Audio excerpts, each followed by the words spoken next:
In the open terrain toward Pokrovsk, a scene seemingly straight out of a war history book resurfaced, but with a tragic modern ending. Russian forces launched an unorthodox and desperate attack. Mounted cavalry deployed to break through Ukrainian defenses. In the era of drones and precision warfare, this move quickly turned into a disaster. Aerial footage showed a group of Russian soldiers on horseback moving swiftly over open ground, attempting to use speed and the element of surprise to close in on Ukrainian lines.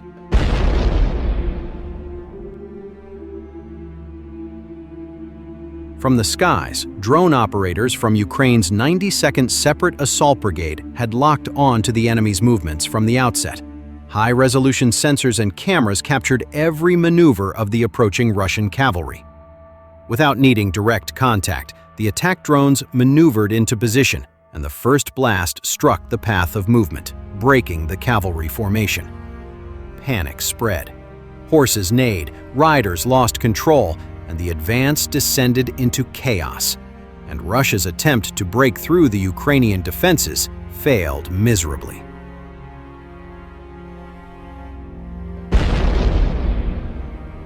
At the same time, follow-up attacks were launched with precision, as seen in a video circulating online in which Russian fascist commandos sent their troops in succession, one by one, down a narrow road towards the village of Sotnitsky Kozachok. This chain attack tactic was not a clever maneuver, but rather a desperate attempt to use their lives as bait under the complete dominance of Ukrainian air cover. Russian troops moved slowly, spaced apart, as if hoping to deceive reconnaissance. But that hope was dashed in an instant, as the skies above the battlefield were dominated by Ukrainian armed forces drones.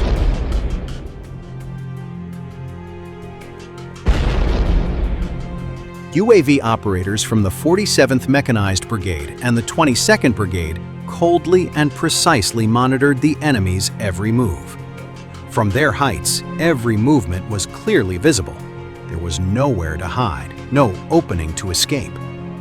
One by one, the Russian invading troops were targeted. Drones struck with deadly accuracy, striking them directly in their path. Explosion after explosion interrupted the attack before it could even begin, with some soldiers falling to the ground, while others tried to take cover, but in vain. Every attempt to advance proved fatal, and the terrain around Sotnitsky Kozachok was pockmarked with impact marks, a clear testament to the operation's utter failure.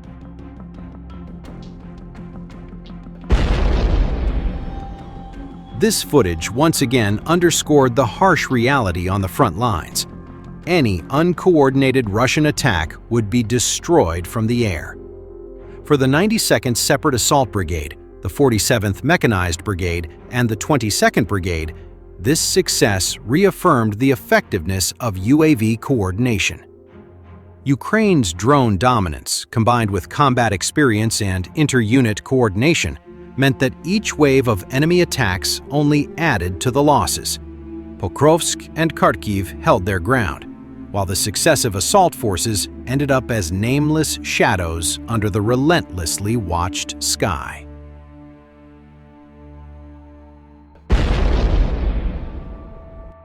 On the other hand, Moscow rushed to claim Vovchansk was captured, but footage of fallen flag bearers lying in rubble tells a different story. Here, Russia has launched its third offensive on Kharkiv, reviving a campaign that has already failed twice, but now with even higher stakes and far weaker prospects. Framed by propaganda and driven by political desperation, this new push is already unraveling, exposing a strategic miscalculation at the highest levels of the Kremlin.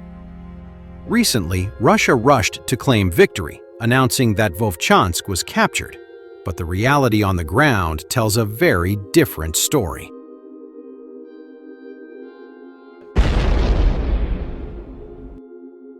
In a failed attempt to produce symbolic footage proving full control, Russian forces sent a flag bearer on what was essentially a suicide mission.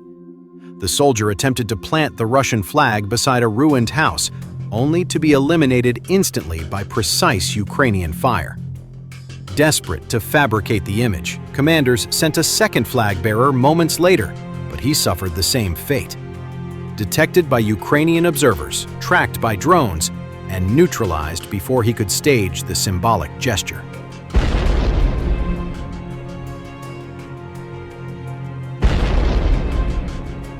The Russians wanted a triumphal photo. Instead, they produced yet another example of senseless loss. The image Putin hoped to present disintegrated, replaced by footage of fallen flag bearers lying in rubble that Russia cannot seize.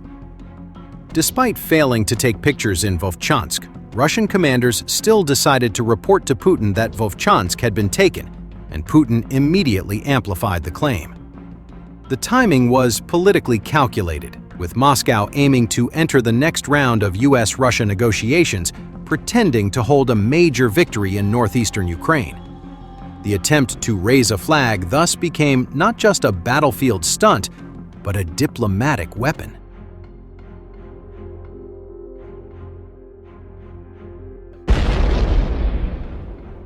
Putin used this event to once again order the creation of a buffer zone along the border. But this initiative reflects political desperation more than military logic.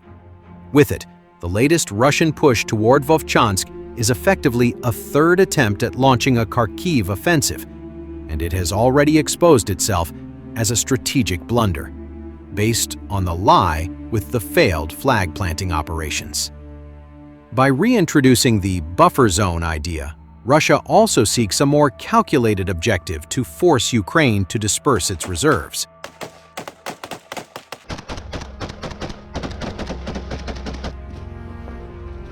The Russian North group of forces has been told to create pressure along the full border. If successful, this would stretch Ukrainian defenses, forcing Kyiv to divert troops away from critical points like Pokrovsk. The Kremlin hopes this manipulation will overextend Ukraine's manpower and logistics and effectively launch the third Russian Kharkiv offensive. Despite this, following Putin's order, Russian forces resumed their assaults around Vovchansk with deadly consequences, as Ukrainian defenses here have been fortified for more than a year.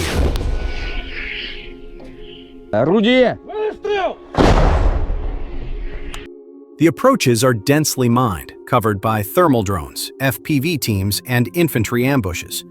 Ukrainian surveillance does not stop, and Russian assault units sent forward with minimal support are spotted and eliminated repeatedly. Drone operators have captured the harsh reality, as in one case, Russian troops are moving cautiously forward before stepping on mines and getting blown up. In another attack, others walk straight into an ambush set by Ukrainian infantry and are instantly eliminated by small arms fire.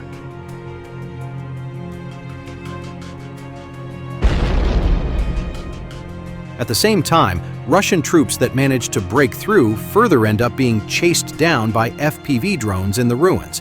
Even those attempting to seek cover in the trees and riverbanks do not find cover. Despite losing hundreds more men, the only measurable territorial change is a slight Russian advance into the western part of the settlement south of the river, a marginal gain achieved at the price of enormous casualties. Overall, Putin's declaration of victory in Vovchansk, based on failed symbolic flag-planting attempts, is detached from